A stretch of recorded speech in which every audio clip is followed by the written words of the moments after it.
Keselamatan dan Kesehatan Kerja K3. Penerapan K3 dalam pekerjaan konstruksi.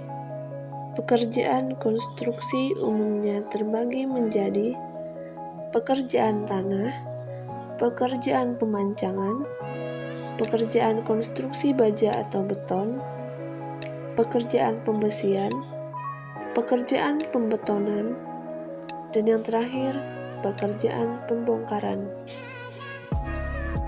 Alat pelindung diri.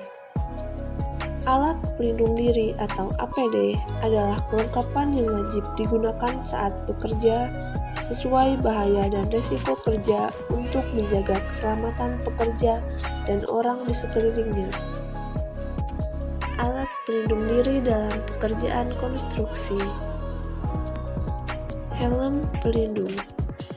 Helm pelindung berfungsi melindungi kepala dari kejatuhan benda keras. Sabuk pengaman. Sabuk pengaman berfungsi melindungi pekerja dari ketinggian atau tepi galian. Sepatu. Sepatu berfungsi melindungi kaki dari benda tajam, seperti paku, pecahan kaca, dan yang lainnya. Sarung tangan. Sarung tangan berfungsi mengamankan tangan dari bahaya benda tajam. Masker. Masker berfungsi untuk melindungi hidung dan mulut dari debu. Pelindung mata. Berfungsi menjaga mata dari debu, asap las, dan lainnya. Pelindung telinga. Berfungsi melindungi telinga apabila terjadi tingkat kebisingan yang tinggi, yaitu di atas 85 dB. Dan yang terakhir, rompi. Selain APD, perlengkapan P3K juga harus disediakan. Tujuan penerapan K3.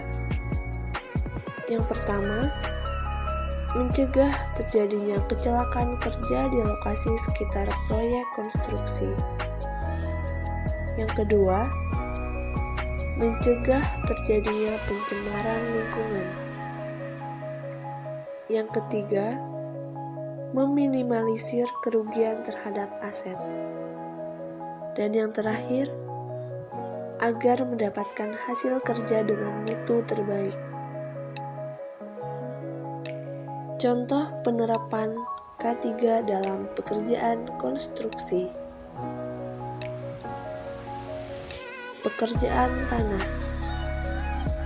Pekerjaan tanah dibagi menjadi beberapa jenis, yaitu galian, timbunan, pemadatan, dan pekerjaan bawah tanah.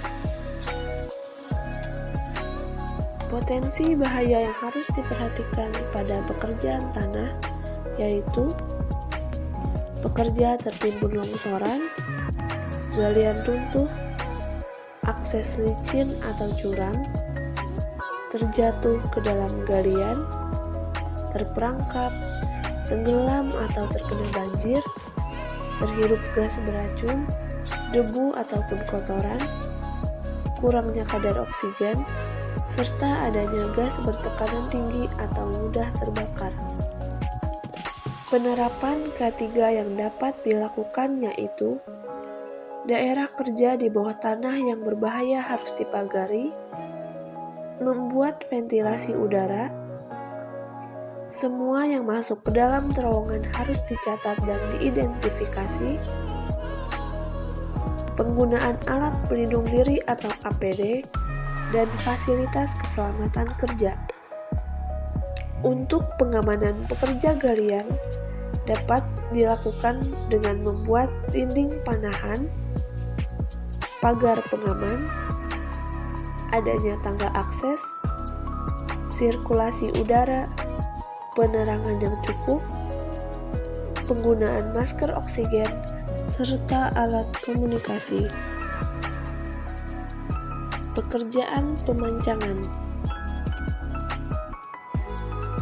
Potensi bahaya yang harus diperhatikan yaitu tiang pancang runtuh atau jatuh, sambungan lepas, tali seling putus, pekerja alat atau material jatuh, kabel putus, serta alat terguling.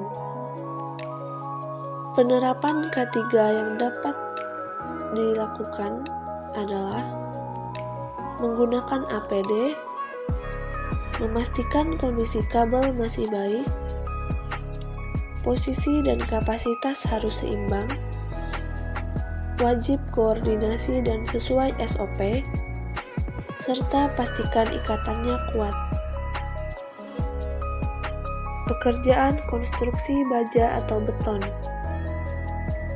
Potensi bahaya yang harus diperhatikan yaitu komponen jatuh, sambungan lepas, seling putus, tertimpa benda jatuh, jatuh dari ketinggian, mesin las terbakar, dan yang lainnya.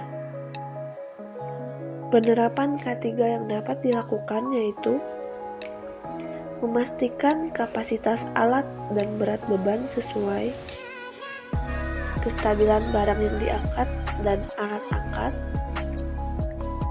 memastikan seling dan sambungan lainnya kuat, menggunakan APD yang sesuai, menggunakan safety net, memastikan kelayakan instalasi, serta pemasangan baut sesuai standar. Pekerjaan pembesian. Potensi bahaya yang harus diperhatikan yaitu ujung besi mencuat, terjatuh, tertusuk, terpeleset, tersengat listrik, dan anyaman besi roboh.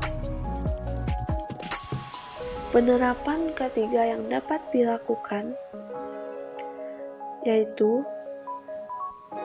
ujung-ujung besi ditutup, pemberian papan sebagai jalan akses, menggunakan APD yang sesuai, memasang instalasi listrik dengan benar, serta memberi tompangan atau stand. Pekerjaan pembetonan. Potensi bahaya yang harus diperhatikan yaitu iritasi kulit, tersengat listrik, kejatuhan alat atau material, terjatuh, tertusuk besi atau paku, hubungan arus pendek, dan bunga api percikan las. Penerapan K3 yang dapat dilakukan yaitu menggunakan APD seperti sarung tangan, sepatu safety, helmet, dan baju pelindung.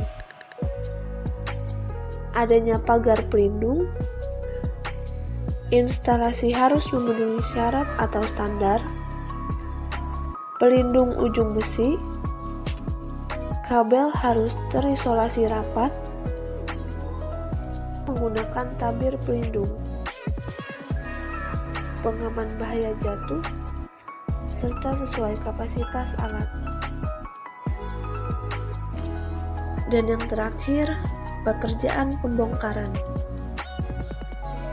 Ada beberapa teknik yang digunakan untuk pembongkaran yaitu diledakkan, digerogoti dari dalam, menggunakan alat ekskavator, serta penggunaan crane dan bola besi. Penerapan K3 yang dapat dilakukan yaitu menggunakan APD, membuat batas area pembongkaran, memastikan seluruh arus listrik telah dimatikan, pengendalian akses yang efektif, komunikasi yang efektif, pelatihan terhadap petugas pembongkaran, penggunaan tabir pelindung untuk metode peledakan, serta proses pengangkatan puing bangunan sesuai SOP.